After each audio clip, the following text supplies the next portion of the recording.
Good morning and welcome to your weekend unboxing here on Gaming with ADHD. Today we are taking a look at the 2021 title Disney's Gargoyles Awakening from Ravensburger.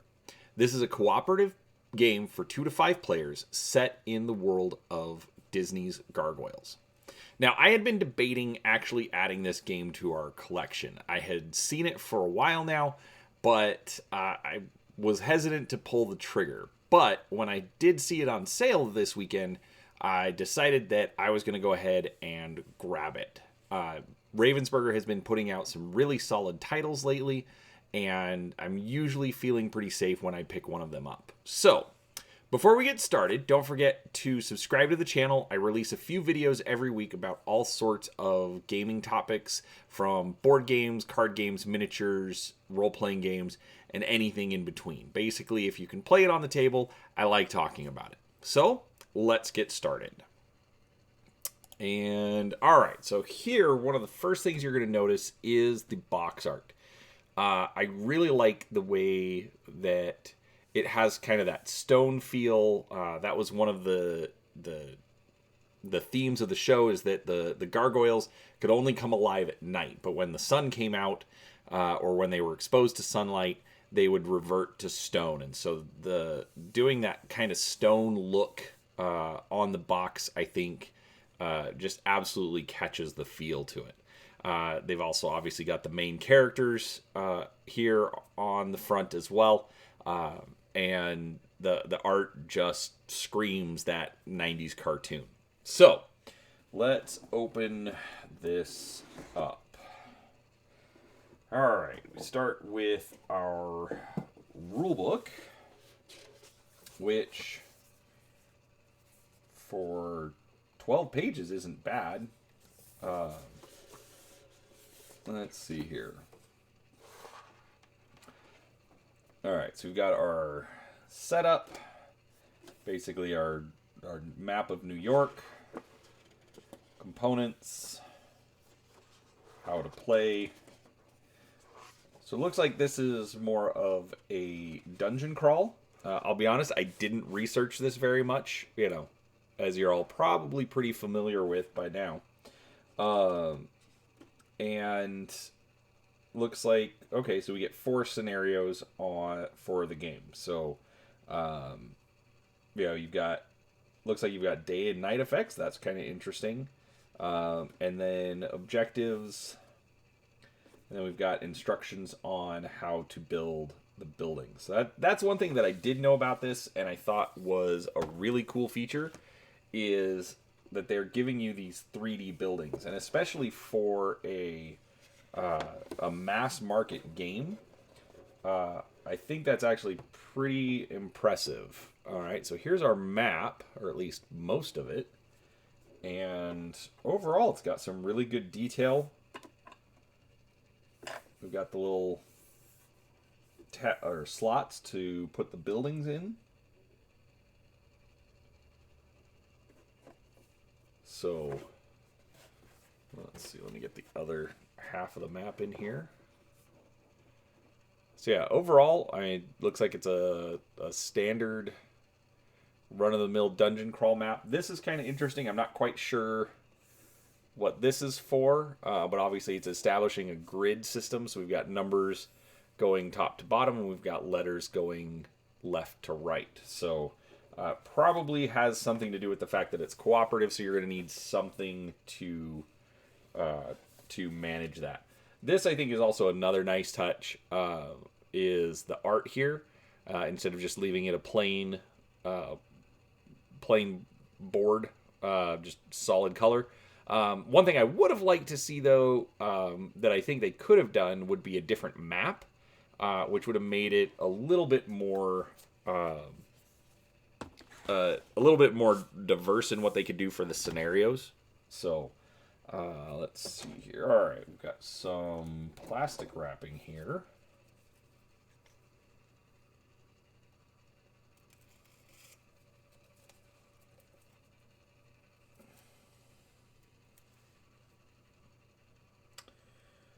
Yep, I know.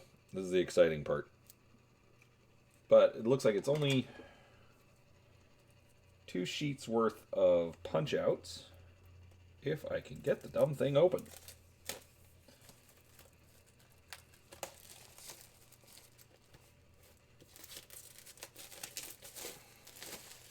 Alright. So these are all the pieces for the building. Let me zoom in a little bit. It's got the same grid. But overall the detail's really good. I like how it's got the windows, some lit up, some not.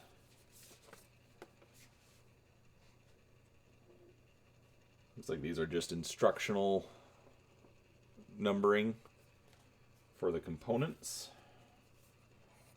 Same on that one. Here's the outside. Ah, yes, the Scottish castle that was moved to the top of a New York City skyscraper because, you know, when you're a billionaire, why not? All right, there we go. All right. I am going to change up the camera a little bit, and I'm going to add another camera. So you'll notice on the right-hand side of your screen, I've got there's a little kind of a blue square. Basically, it's a close-up camera, because while I can show you the miniature in my hand, doesn't always show you the detail. Now, I really like this. It kind of has like a stone look to it. You know, just the little flakes of black in the gray plastic, so that's cool. All right, I'm going to put this on a little turntable so you can kind of see the miniature from all sides. We'll let it rotate around while we look at the next one.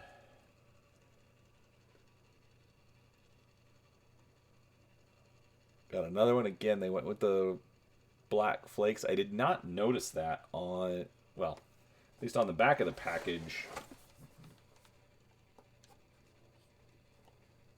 Yeah, you don't notice it. It's literally just the colored plastic, so I really like that. I do forget the names of all the gargoyles, but I know they have the main cast. And they also have the extra human friend character.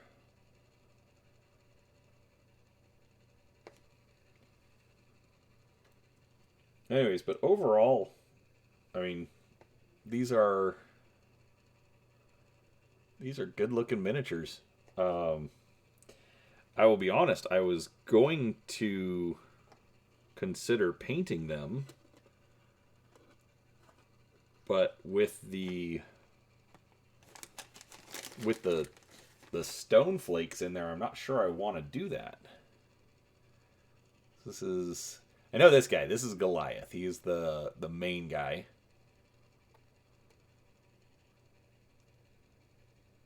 His cape wings going on there. Again, really good details on these figures.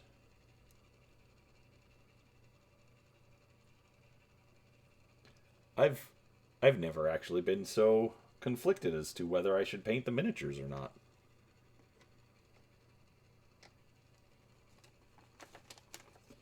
All right. Let's see, we've got more building pieces. Now, these are pre-punched. Pull out another miniature here in a second. Not sure why they pre-punched all of those, but not the rest of them. Let's look at the last gargoyle.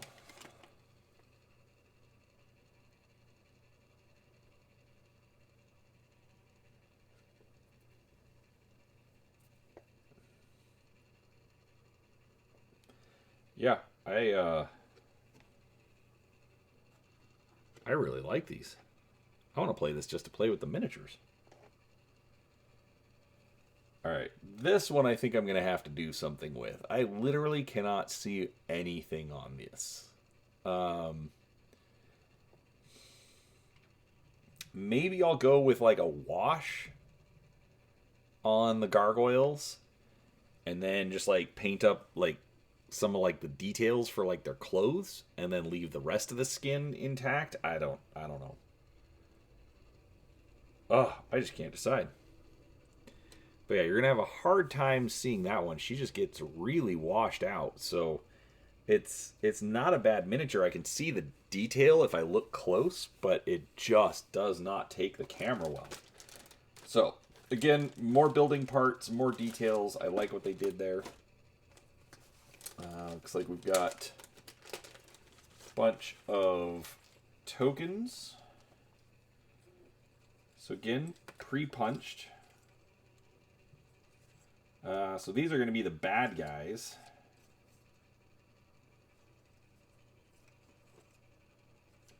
It's like doors.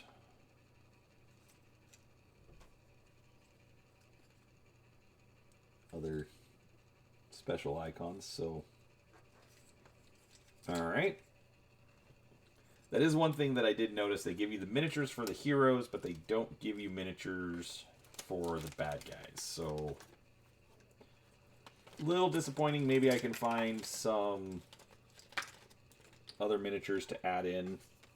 I don't know. But, again, everything is really high quality. Ravensburger really does well on that. Tracker clips.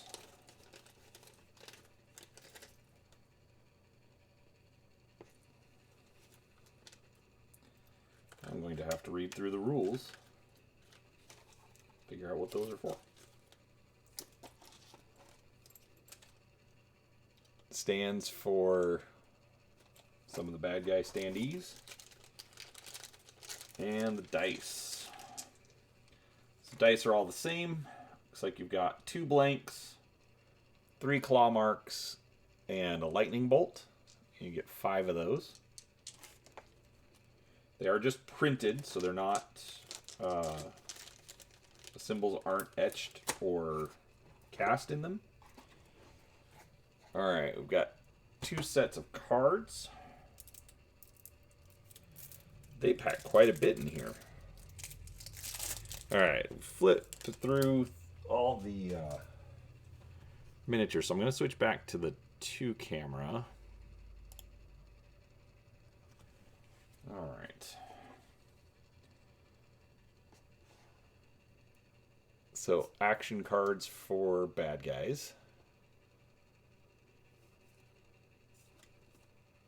I remember when this show that came out, one of the big things is that it had William Frakes and Marina Sirtis as voice actors. And especially since Star Trek Next Generation had either just ended or was like coming to a close, that was kind of a big deal. So,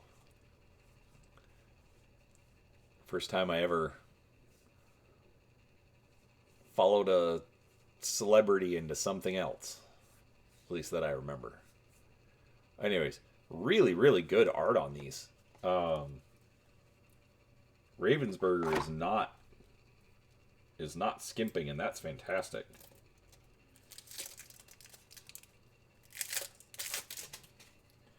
Alright, we then got... Alright, so it looks like each of the gargoyles has... And so basically anything that has a miniature, it has its own separate deck. So, different abilities that they can do.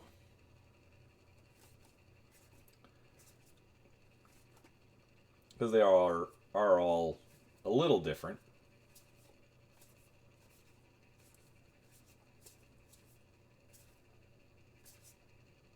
That's cool. Ah, Elisa, that's her name. Missed a token.